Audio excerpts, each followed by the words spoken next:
औज़ुबिल्लाहिमिनश्शैतानिर्रजीम बिस्मिल्लाहिर्रहमानिर्रहीम। नाज़रीन, मैं हूं आपका होस्ट मोहम्मद असलम बलोच। आप देख रहे हैं 12 न्यूज़ नेटवर्क। सबसे पहले आपको आम खबर से हम आगाह करते हैं कि रशीद अकबर खान नवानी ने डिप्टी कमिश्नर बखर डॉक्टर नूर मोहम्मद अमान और DPO बखर मोहम्मद नवीद से मुलाकात की है। ज़िला बखर में बढ़ती हुई चोरी की वारदातों और डकैती की वारदातों की शदीद अल्फाज में मजम्मत करते हुए अफसरान को कहा कि अवाम को चोरों डाकू के रहम करम पर नहीं छोड़ सकते। अवाम का प्रेशर है। रोज़ाना की बुनियाद पर अवाम रात को जाग कर गुजार रहे हैं और दिन को मजदूरी के लिए निकलते हैं तो डाकू फिर भी पीछा नहीं छोड़ते, जिसकी वजह से वारदातों में इजाफा हो चुका है। ज़ख्मी होने वाले अफराद जो है वो DHQ हॉस्पिटल और मुख्तलिफ हॉस्पिटल में एडमिट हैं। इसका नोटिस लिया जाए। अगर डिप्टी कमिश्नर बखर डॉक्टर नूर मोहम्मद अमान और DPO बखर मोहम्मद नवीद ने नोटिस ना लिया तो दमादम मस कलंदर हो सकता है।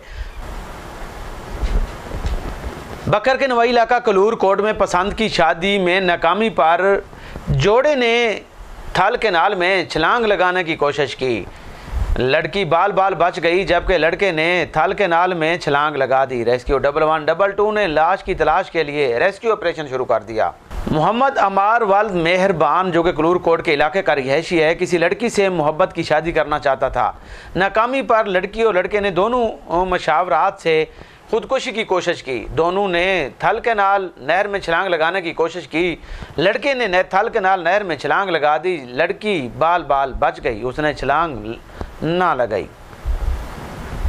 गडोला में डकैती की बड़ी वारदात हुई है। 4 मुसल्लह डाकू ने घर में घुसकर अहले खाना को यरगमाल बनाकर लाखों रुपए मलियत की नकदी और जेवरात लूट लिए। मुलजमान नसीर हुसैन के घर में दाखिल हो गए और जेवरात और नकदी लूट कर फरार हो गए। थाना सदर बखर में पुलिस ने मुलजमान के खिलाफ मुकदमे का इंदराज कर लिया। ज़िला बखर में क़याम अमन के लिए अमन कमेटी का इजलास डिप्टी कमिश्नर बखर डॉक्टर नूर मोहम्मद अमान, DPO मोहम्मद नवीद और मेंबरान अमन कमेटी ने शिरकत की। ज़िला बखर की सूरत हाल का जायज़ा लिया गया और सानिया जड़ावाला के बाद चर्चेस की सिक्योरिटी मजीद बढ़ाने का फैसला किया गया। तमाम चर्चेस का DPO बखर मोहम्मद नवीद और डिप्टी कमिश्नर बखर डॉक्टर नूर मोहम्मद अमान ने विजिट भी किया और हिदायत भी जारी की। डिप्टी कमिश्नर डॉक्टर नूर मोहम्मद अमान ने कहा है कि चर्च का विजिट सिक्योरिटी इंतजामात का जायज़ा लेना है और वहाँ इंतज़ामिया से मुलाकात का मकसद मसीह बिरादरी को एहसास तहफ़्फ़ुज़ देना है। DPO बखर मोहम्मद नवीद ने ओपन कचहरी की। अपने ऑफिस में सैलीन के मसाइल सुनकर अहकामात जारी किए। रोज़ाना की बुनियाद पर DPO बखर मोहम्मद नवीद अपने ऑफिस के कमेटी रूम में मसाइल सुनकर अहकामात जारी करते हैं। रोज़नामा आवाम की अदालत की चंद खबरें आप तक मजीद पहुँचाते हैं। सरकारी अस्पतालों में CO हेल्थ ने प्राइवेट अफराद पर काम करने पर पाबंदी आयद कर दी है। असिस्टेंट कमिश्नर कलूर कोर्ट ने गैर कानूनी डीजल एजेंसी को खिलाफ कार्रवाई करते हुए एक के खिलाफ मुकदमे का इंदराज कर लिया है। शाहीन थिएटर में ऊंची आवाज़ में गाने चलाने पर 2 अफराद के खिलाफ मुकदमे का इंदराज कर लिया गया है। मोहम्मद असलम वगैरह के खिलाफ थाना सिटी पुलिस ने मुकदमे का इंदराज कर लिया है। कलूर कोट के इलाके वठोए वाला में नामालूम मुलजमान ने दुकान की छत पाकर लाखों रुपए मलियत का सामान चोरी कर लिया। मुलजमान के खिलाफ थाना कलूर कोट पुलिस ने मुकदमे का इंदराज कर लिया। सिविल डिफेंस ने कार्रवाई करते हुए गैर कानूनी डीजल एजेंसी और पेट्रोल खुलेआम फिरोख्त करने पर 2 एजेंसी मालकान के खिलाफ मुकदमे का इंदराज करा दिया। नज़ीर टाउन और दीगर इलाजीपी चौक में 2 मुलजमान को गिरफ्तार करके पुलिस के हवाले कर दिया। दोनों के खिलाफ थाना सिटी बखर में मुकदमे का इंदराज भी कर लिया गया।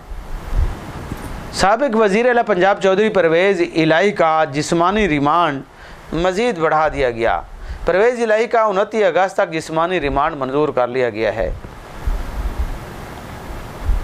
मुल्क भर में नई हल्का बंदियों के लिए कमेटियों की तश्कील का आगाज़ कर दिया गया। इलेक्शन कमीशन ने डिजिटल मरदमशुमारी 2023 के अदाद शुमार की मंजूरी के बाद फ़ैसला किया है।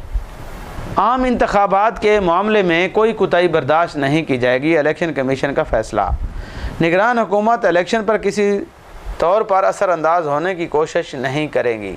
सईद अकबर खान निवानी और जहांगीर तरीन के दरमियान मुलाकात हुई है। जहांगीर तरीन और सईद अकबर खान निवानी का कहना था कि किसी सूरत में भी सियासत में किसी जमात पर पाबंदी नहीं लगनी चाहिए। PTI हमारी वजह से कामयाबी तक पहुंची थी। लोगों की पार्टी में शमूलियत ऐसे हो गई जैसे जहाज़ इस्तेमाल नहीं करना पड़ेगा। हमारी पार्टी मज़ीद मजबूत हो रही है। ये कहना था जहांगीर तरीन का। अब तक दीजिएगा असलम बलोच को इजाज़त। अल्लाह हाफिज़।